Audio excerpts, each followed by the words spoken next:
को आज बाबा ने बताया कि जैसे कि शिव बाबा परमात्मा निराकार आँखों से दिखने में नहीं आते, बिंदु रूप हैं।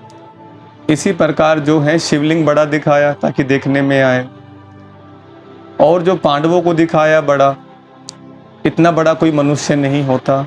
इसका वास्तविक अर्थ क्या है? इसका वास्तविक अर्थ ये है कि मनुष्य के कर्म बड़े थे, सोच बड़ी थी, है ना, गुणों में महान थे, चरित्रवान थे, इसलिए उनको बड़ा दिखाया गया, लेकिन वैसे बड़े नहीं। जैसे आज भी व्यक्ति धनवान होता है, संपत्तिवान, तो क्या बोलते? बड़े आदमी हैं, बहुत बड़े आदमी हैं। तो बहुत बड़े आदमी का मतलब शरीर से बड़ा नहीं, लेकिन पद पोजीशन से बड़ा, औहदे के अंदर बड़ा है। तो ये है, लेकिन दुनिया में लोग उन बातों को वैसा का वैसा ही लेकर के बैठ गए। ओम शांति। Good morning. बाबा के महावाक्य सुनते हैं। 1 सितंबर 2023।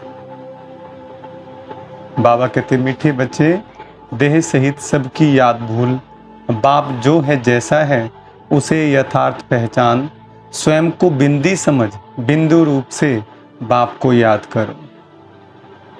प्रश्न, कौन सा ज्ञान इस समय बाप से ही तुम्हें मिलता है और कोई नहीं दे सकते? कौन सा ज्ञान इस समय बाप से ही तुम्हें मिलता है और कोई नहीं दे सकते? उत्तर है, तुम स्त्री पुरुष साथ में रहते, गृहस्थ व्यवहार की संभाल करते, पवित्र रहो, यह ज्ञान अभी इस समय बाप तुम्हें देते हैं और कोई यह ज्ञान दे नहीं सकता। तुम्हें दान तो 5 विकारों का करना है, लेकिन मुख्य है काम, जिस पर पूरी विजय पानी है। सर्वशक्तिमान बाप की याद और श्रीमत पर चलने से ही यह ताकत मिलती है। गीत, दुखियों पर रहम करो माँ बाप हमारे। ओम शांति। वही बाप बैठ बच्चों को समझाते हैं। कौन है यह बाप? यह बच्चे जानते हैं, जिनके सम्मुख बाप बैठे हैं। अब तुम बच्चों की बुद्धि का योग बेहद के बाप तरफ है। बुद्धि का योग अभी हद के बाप से तोड़ना है। सारी दुनिया के जो भी मित्र संबंधी हैं, बल्कि इस देह को, दुनिया को, सबको भूलना है। ये बाप के डायरेक्शन मिलते हैं। बाप बच्चों को कभी नहीं भूलते हैं।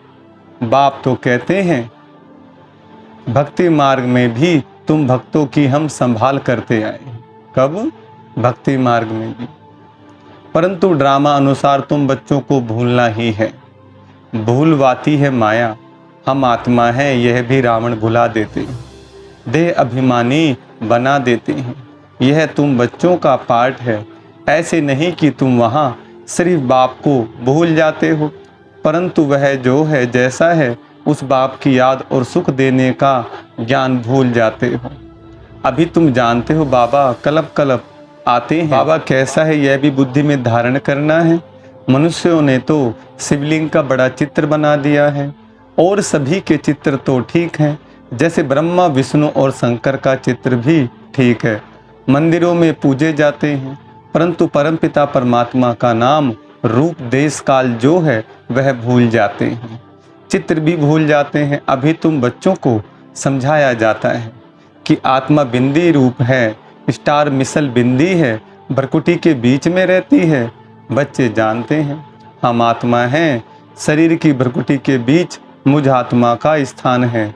यह तो सब मानेंगे।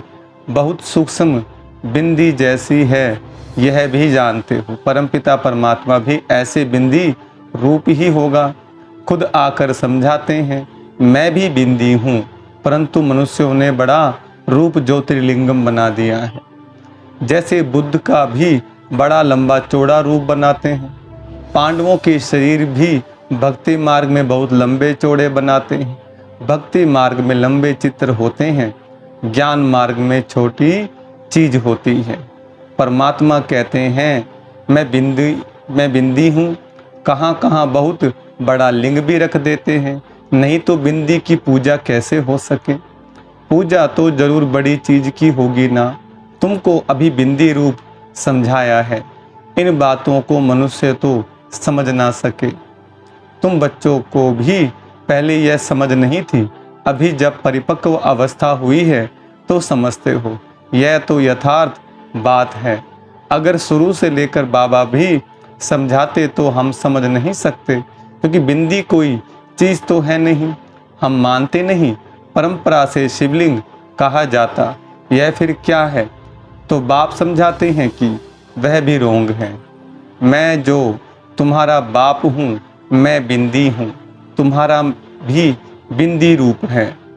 परंतु पूजा आदि के लिए बड़ा शिवलिंग बनाते हैं, आत्माओं का रूप भी शालिग्राम बनाते हैं, परंतु ऐसे है नहीं। आत्मा इतनी बड़ी हो नहीं सकती। आत्मा देखने में भी बड़ा मुश्किल आती है। यह समझने की बड़ी गुह्य बातें हैं।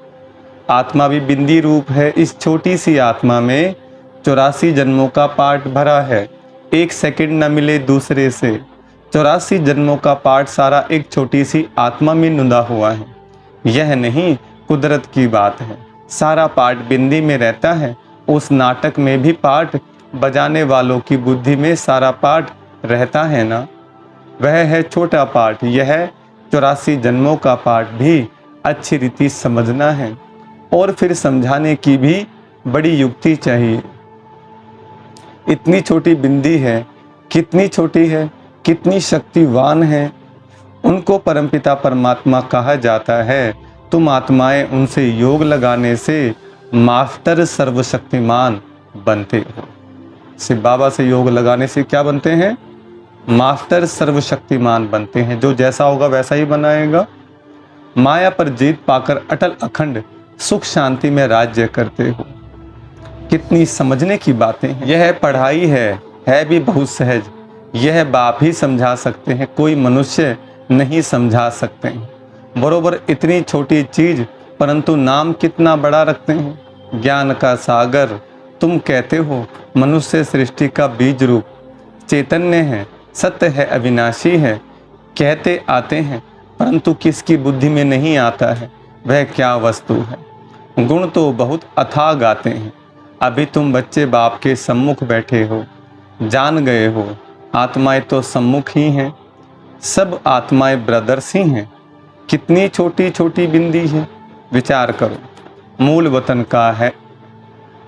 वतन का हम जो चित्र बनाते हैं उसमें बिंदु रूप ही दिखाते हैं। जैसे स्टार्स आकाश तत्व में ऊपर खड़े हैं, वैसे ही महतत्व में भी हम ऐसे स्टार माफिक अपने अपने सेक्शन में खड़े होंगे। झाड़ छोटे छोटे स्टार्स का बना हुआ है, वहाँ से फिर आत्मा आती है, शरीर धारण करती है। पाठ बजाने लिए कैसे नंबरवार आत्माएं आती हैं, यह सारी बुद्धि चलनी चाहिए। हर एक धर्म का सेक्शन अलग होगा। बाप दृष्टांत दे समझाते हैं। बनैन ट्री का भी मिसाल समझाते हैं। हिंदी बहुत जगह चलती है तो बच्चों को हिंदी भाषा में समझाना पड़ेगा। परमपिता परमात्मा भी हिंदी भाषा में ही समझाते हैं। आजकल जहाँ तहाँ इसका प्रचार करते रहते हैं। एक भाषा होना तो मुश्किल है। कई समझते हैं परमपिता परमात्मा तो सब भाषाएं जानते होंगे, परंतु ऐसे तो हो न सके। अथाह अनेकानेक भाषाएं हैं, वह तो सीखनी पड़ती हैं। परमपिता परमात्मा को तो कुछ सीखना नहीं है। उन्होंने कल पहले जिस भाषा में समझाया है उसमें ही समझाते हैं। बाकी भाषाएं तो हर एक को पढ़नी होती है। बाप को पढ़नी होती है क्या? तुम देखते हो शुरू से हिंदी चली है, सब हिंदी सीखते जाते हैं। भारत में हिंदी का प्रचार है, बाप भी हिंदी में समझाते हैं। फिर हर एक को अपनी भाषा में ट्रांसलेशन कर औरों को समझाना पड़े। बाप और बाप की रचना का परिचय सबको समझाना है। सभी का सदगति दाता वह एक बाप है।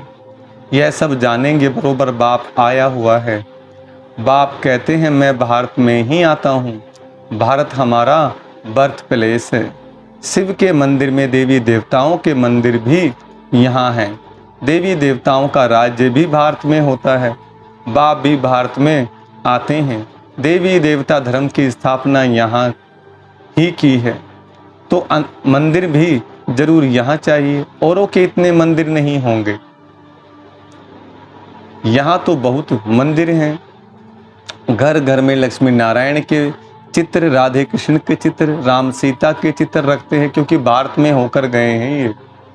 अब दोबारा से पढ़ाई पढ़कर ऐसा बन रहे हैं, परंतु उन्होंने कैसे राज्य लिया यह भूल गए हैं। चैतन्य में राज्य करके गए हैं, लक्ष्मी नारायण बैकुंठ के महाराजा महारानी हैं, उन्हों को राज्य किए कितना समय हुआ यह भी जानते हैं, मुख से कहते भी हैं। क्राइस्ट से 3000 वर्ष पहले देवी देवताओं का राज्य था, तो क्राइस्ट को 2000 वर्ष हुए ना। तो जो ऐसे कहते हैं उन्हें उसी बात पर समझाना चाहिए। कहते हैं क्राइस्ट से 3000 वर्ष पहले देवी देवताओं का राज्य था, अर्थात स्वर्ग था। ऐसे नहीं कि क्राइस्ट भी स्वर्ग में था। पूछेंगे क्रिश्चियन लोग तब कहाँ थे, यानी उन्हों की आत्माएं कहाँ थी? इस्लामी, बौद्धि, क्रिश्चियन आदि की आत्माएं सब कहाँ थी? यह समझाना तो बड़ा सहज है। वह सब निर्वाण धाम व निराकारी दुनिया में थी। निराकारी दुनिया भी है, दुनिया में जरूर बहुत रहने वाले होते हैं। सभी आत्माओं का निवास स्थान महतत्व रूपी निराकारी दुनिया में है। तुम बच्चों की बुद्धि में अभी यह है कि इस समय सब देवी देवताओं की आत्माएं हाजिर हैं, जो पढ़ाई पढ़कर दोबारा वैसा बन रही हैं। तब बाप आए हैं, फिर से देवी देवता धर्म की स्थापना करते हैं। समझो कोई धर्म आता है, पहले तो बहुत छोटा होता है, छोटी छोटी शाखाएं निकल जब पूरी होती हैं तब यह तुम्हारा फाउंडेशन भी पूरा होता है। बीज और झाड़ का राज समझाना तो बहुत सहज है। मनुष्य सृष्टि का झाड़ बहुत धर्मों का है, समझते भी हैं। फलाना धर्म था तो फलाना धर्म नहीं था। अभी छोटे छोटे धर्म निकलते हैं, आगे तो नहीं थे ना। छोटी छोटी शाखाएं तो अभी निकली हैं, यह तुम बच्चे जानते हो और कोई नहीं जानते। आत्मा और परमात्मा का बिंदी रूप नहीं जानते हैं। अभी बाबा ने तुम बच्चों को आकर समझाया है। तुम कहते हो बाबा हम आपके बच्चे हैं, कल पहले भी आपसे मिले थे, आपके बच्चे बने थे। बच्चे बनते हैं बाप का वर्षा लेने, बाप कहते हैं तुम हमारे हो, गोया एडॉप्ट किया, मुख वंशावली बने। तुम सब एडॉप्टेड हो। बाबा भी ब्रह्मा मुख से कहते हैं तुम आत्माएं हमारी हो। तुम आत्माएं भी कहती हो बाबा आपने जो ब्रह्मा तन में आकर अपना परिचय दिया है, हम आपके हैं। बाबा कहने से ही वर्षे की खुशबू आनी चाहिए। बच्चे ही कह सकते हैं यह है प्रवृत्ति मार्ग। सन्यासियों के शिष्य बनते हैं, वह बाप बच्चे नहीं बनते। वर्षा बाप से जायदाद का मिलता है, वह तो कहेंगे हमने गुरु किया है।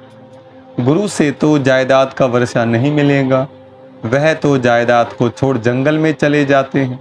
वह जायदाद दे ना सके, वह है ही निवृत्ति मार्ग वाले। बाप तो जायदाद देते हैं ना, उनसे कुछ नहीं मिलता। जंगल में जाएंगे तो सन्यासी कहलाएंगे, तुम भी सन्यासी कहलाते हो। वह हठयोगी सन्यासी, तुम राजयोगी सन्यासी हो। घर परिवार में रहते हुए बुद्धि से संसार को भूलकर परमात्मा से लो लगाते हैं। तो देवी देवता भी गृहस्थी थे ना, लेकिन क्या था वो प्रवृत्ति, पवित्र गृहस्थी था, वो गृहस्थ आश्रम था। अभी क्या बन गया? अपवित्र गृहस्थ आश्रम। इसलिए सन्यासी लोग भी घर बार छोड़ के भागते हैं, नरक का द्वार बोलते हैं। नरक आश्रम बन गया ना, तो इसलिए बाबा कहते हैं सन्यासी अर्थात 5 विकारों का त्याग करने वाले। सो तुम त्याग करते हो और फिर पवित्र दुनिया में चले जाते हो। वह त्याग करते हैं परंतु पवित्र दुनिया में नहीं जाते, पतित दुनिया में ही रहते हैं।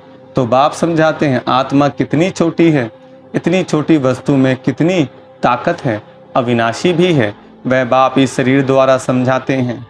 तुम्हारी आत्मा समझती है। बाप कहते हैं मैं आता ही तब हूँ जब कलयुग का अंत है, तमो प्रधान पतित हो जाते हैं। मुझे याद भी तब करेंगे जब संगम होगा, तभी हम आएंगे, तब ही विनाश के चिन्ह भी देखने में आएंगे। सो तो बरोबर देखते हो, अभी तुमको समझ मिलती है, वह फिर औरों को देनी है। अभी कलयुग का अंत जरूर है, यादव कौरव पांडव भी हैं, महाभारत लड़ाई भी है बरोबर। उस समय राजयोग भी सीखते थे, पांडवों ने विजय पाई, यादव कौरव विनाश हुए। स्वर्ग में तो एक ही धर्म होता है, अनेक धर्म खल्लास हो जाते हैं। यह बाप बैठ समझाते हैं, बच्चे जानते हैं। बाबा की इस राजयोग की शिक्षा से हम बरोबर सो देवी देवता पद पाते हैं। तुम पुरुषार्थ करते हो, हम तो नर से नारायण ही बनेंगे, बाप का वारिस जरूर बनेंगे, तख्त नशीन बनेंगे। फिर जितना जो पुरुषार्थ करेंगे उतना पद पाएंगे। पुरुषार्थी छिपे नहीं रहते, वह बड़े मस्त होते हैं। पहले पहले प्रतिज्ञा करते हैं, बाप के जन्म बाद है रक्षाबंधन। बाबा अवतरित होते हैं तब हमें रक्षा सूत्र में बांधते हैं।